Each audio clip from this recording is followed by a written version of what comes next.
It is finally time for a little bit of an Australia update.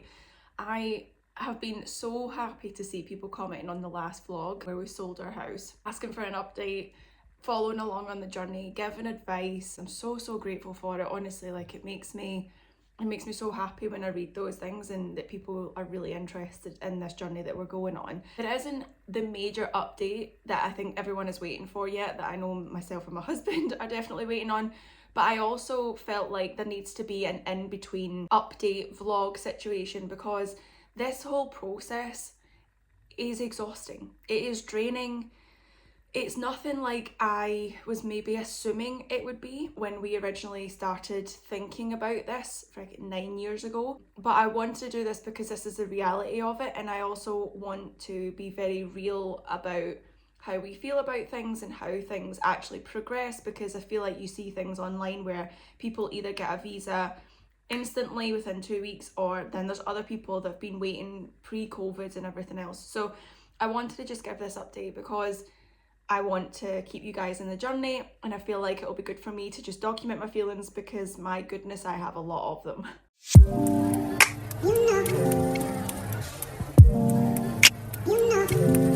Also, anyone noticed the hair change? I'm just eating my toast and jam and my cup of tea. Priorities. Okay, so where are we at since the last vlog? The last vlog ended with me saying that we had accepted an offer on someone buying the house just 10 days on the market. Where we are at currently is we are at a standstill with our house currently still on the market. What happened was our buyer, they had sold their house and the buyer wasn't willing to wait until December time to complete because they wanted to move quicker than that. So our buyer didn't want to lose their buyer, and they then decided to pull out of the house, which was really frustrating, because our solicitor and the estate agents and things, they were like, well, it's going to take minimum 3 months for conveyancing reports and things like that to go through anyway. Regardless of what house they buy next, they were going to have to, you know, do something to keep their buyer other than just pulling out of a house, because they're going to have to wait that long regardless. So that was really frustrating. I also feel like the estate agents that we've listed with just did nothing to, like, we had a sales negotiator and I had to tell her that our buyer pulled out. I was like, you should have been in touch with these people. So that was really frustrating, and annoyingly we've not had any more viewings on the house since. There's been a lot of issues. FYI, we've listed with Purple Bricks. If you're in the UK, they have great fees and things like that. Our house, our neighbour's house next door wasn't selling. They listed with them, then they sold it. I was like, okay, cool, let's list with them. I don't know, I just don't see, there's no customer service. Like, they just don't care about getting back to you. You email these people like, what can we do to sell the house, and you never get a reply. That's my personal experience from it. I don't know, I wouldn't recommend them. I wouldn't say to someone, go list with them. But so we're currently in that situation. The house is still on the market. So what I've been doing is kind of looking for a plan B within this. There's a couple of like businesses and companies like National Home Buyer, similar to like We Buy Any Car, they buy any house, and seeing what offer we would get from them. Obviously it's like I think they buy up to 80% of the value, and it comes at a cost. They can complete in 2 weeks, 2 months, like whatever you need it to be in, they'll complete in that time. So that's in the back of my head as like a last ditch resort type situation. In terms of job fronts and my husband, so we got the confirmation through from the international recruitment team at the Department of Education WA. They confirmed that he's been accepted into the talent pool, that he's been put forward for jobs now, and once they have a positive response back from the Teaching Registration Board of WA, then the sponsorship things and everything else can just go straight through, no problems. My husband asked them, you know, like, what are the chances? We feel like it's so uncertain, just because I genuinely feel like we have PTSD from what the Down Under Centre told us. And they said, you know, we've got teachers in Australia on 3-year degrees, our own talent. We've asked the department, we've asked like the visa bureau to be a bit more lenient towards these things because of these reasons. So we think that it will be fine. They actually said we are confident that it's going to be okay. So fingers crossed on that. They also said that it's taking 6 weeks to be processed instead of 8 to 10 at the minute. They're seeing things come back in 6 weeks, which would take us to the end of this month, which is only in 2 weeks time, 1 week, 2 weeks time. So we're hoping that we will have that back by the end of the month, the start of October, which is also around the time when the majority of the jobs are coming out. Now, what happened, and just in case anyone is going through this process as a teacher and they're going through the Department of WA, on the website there are all of the jobs that are available, and you can filter them by the jobs that come with the something like the retention bonuses, allowances type thing. Those jobs tend to be the remote jobs, and those are ones that you're available to be sponsored for. There's a calculator on that website where it basically shows, like I'll show it on screen, it's like you can filter to see which schools get certain allowances, and those schools are all the ones that typically get put forward for sponsorship. However, having said that, when the week that we had an offer on the house, I went on the website to have a look and see if jobs were coming up. We found an area that we really like called Bunbury. It's classed as a city, it's 90 minutes south of Perth, it's right on the coast, so there's the beaches.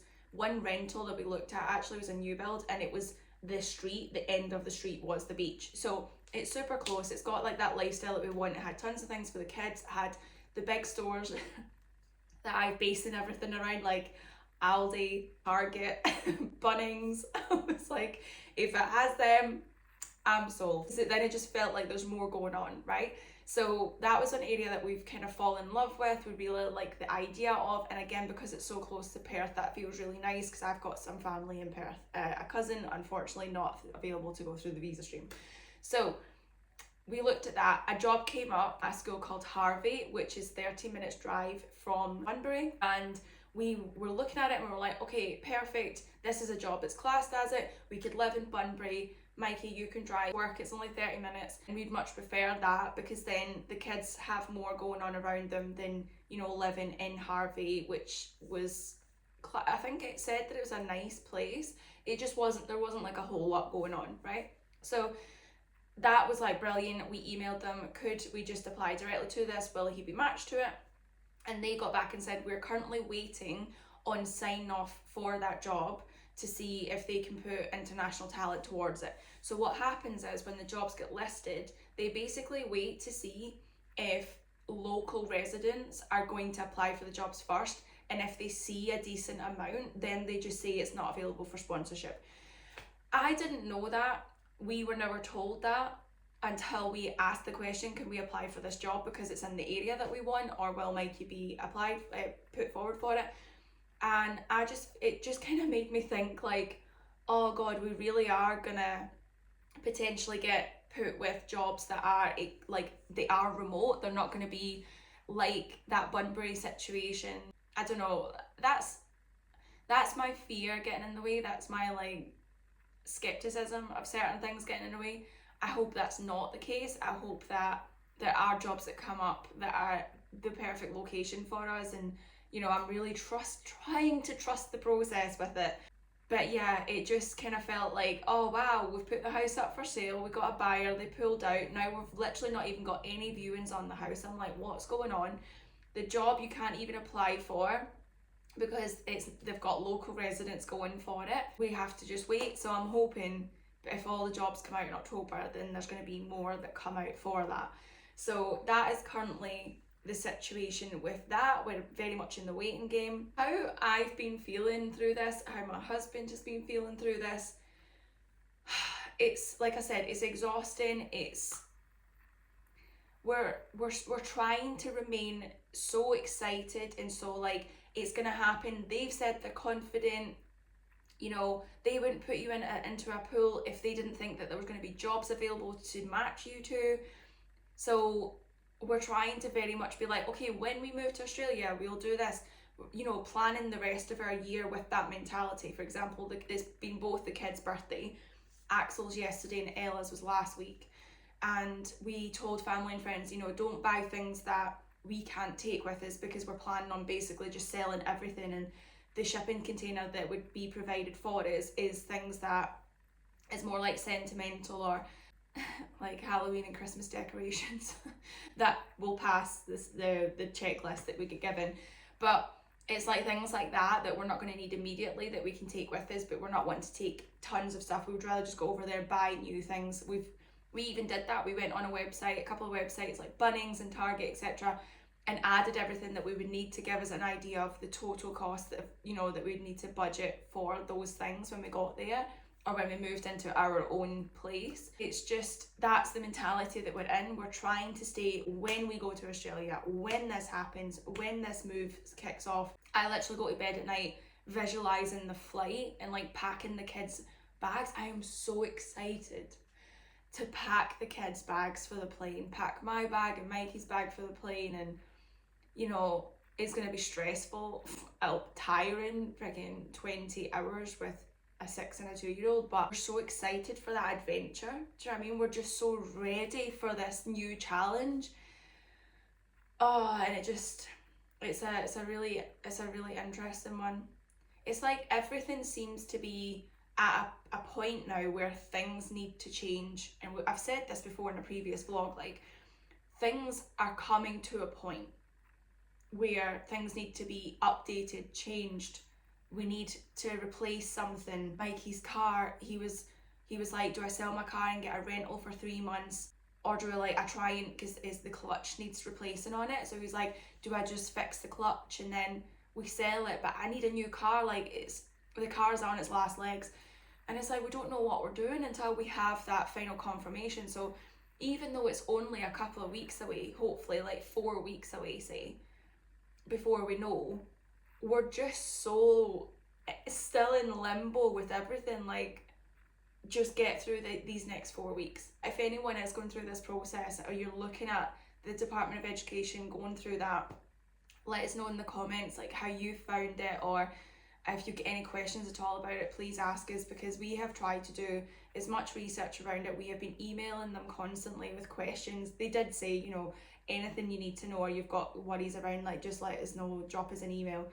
And we've fully taken advantage of that, because we just need to know. It feels so much harder because we've got the 2 kids and everything has to be, we're trying to create something stable for the kids, and we're trying to think of eventualities. If it was just us, we'd be like, oh, cool, yeah, we'll just do this and then we'll think about it later. But it feels a little bit harder to do that with the kids. What I want to do is I want to get Mikey's input on this from his point of view of being the applicant for this visa. But my husband is very much in that way where he just doesn't think about things until it happens. And when I'm talking about Australia, or when this happens, when that happens, oh, this will be your last pumpkin patch that we've booked tickets for example, he's like, I will be excited and think about it when it actually happens, when I get the email. But until that point, he's like, I don't want to talk about it, I don't want to think about it, because he gets drained by it. And I'm like, I understand that, because I'm drained, but I don't know how you can switch it off. How do guys do that? How do guys switch it off? I don't know that there is an off button. It's just like a constant bombardment of thoughts and feelings and emotions and, God, just scary things. That is currently where we're at with it. It's not the exciting vlog that we're at, but I did want to include this because it is such a vital part of the process. And you do see people online when they share things like getting a visa, and they're like, yeah, we've got the visa, we're moving, but you don't see the whole like 5 years or however long before of like torment and torture and exhaustion and the draining aspect and things happening, then going away, and then you have to think of different plans. You don't see any of that. So I'm here to share the journey. I'm here to be in the process, one emotional support cup of tea at a time, because that is what's getting me through. But how cute is this mug? It says cozy season. I think we're going to decorate for Halloween this weekend, because that is the one thing that I'm using to distract me. We're going to the pumpkin patch in 2 weeks' time. That is another thing. Okay, let's talk about this. The seasonal switch. When we get into Halloween, Christmas, we're getting into autumn, winter, fall, winter. In Australia, you're going into spring, summer. I messaged a client who is over in New Zealand, and I sent a picture because I had my skeleton jumper on for my last Temu Halloween haul that I just posted, and I said, how does this translate in the weather in over New Zealand, Australia, and she was like, yeah, it doesn't. And I was like, no, what am I gonna do? It sounds so silly and a little bit maybe immature, but my soul comes alive in these last months, and you know, people are upset about leaving family and things, and of course that upsets me, but because my family have been 4 hours away from me since 2012, I've been used to not having them round the corner, or even seeing them more than a couple times a year. Like, I've been very used to that, and we communicate over FaceTime and all these other things. But the things that are like this, that I think are such a big part of who I am, these last few months, and like I feel really cozy, like cozy season, I feel really happy in those seasons, and I am happy to see that Australia is adopting Halloween a lot more. But still, it's like it's gonna be summerween. I'm gonna have to do like a summerween trend. We're definitely trying to create a bucket list of all the things that we want to do in these seasons on the run up, because we would be moving December time, all going well. It's very much a enjoy things and be grateful and be very as present as I can be. And I think that's definitely one of the things that's helping me feel a little bit more grounded through this whole thing of not knowing and the uncertainty, and is it going to happen, is it not going to happen, when is it going to happen, what if it doesn't, what we're going to do. All of these thoughts that come up, these are all future scenarios that I don't even have any business in thinking about yet, because they haven't even happened. I need to stay grounded, and what I can control is putting spooky bats up on the wall in the house. So I'll definitely be doing that. I might do that vlog actually this weekend. So if you like Halloween stuff, you want to follow along on the Australia thing, hit the subscribe button, turn on the notification bell. Let me know in the comments if you're going through it as well, and I will see you hopefully in the next video when I'm telling you that we are moving.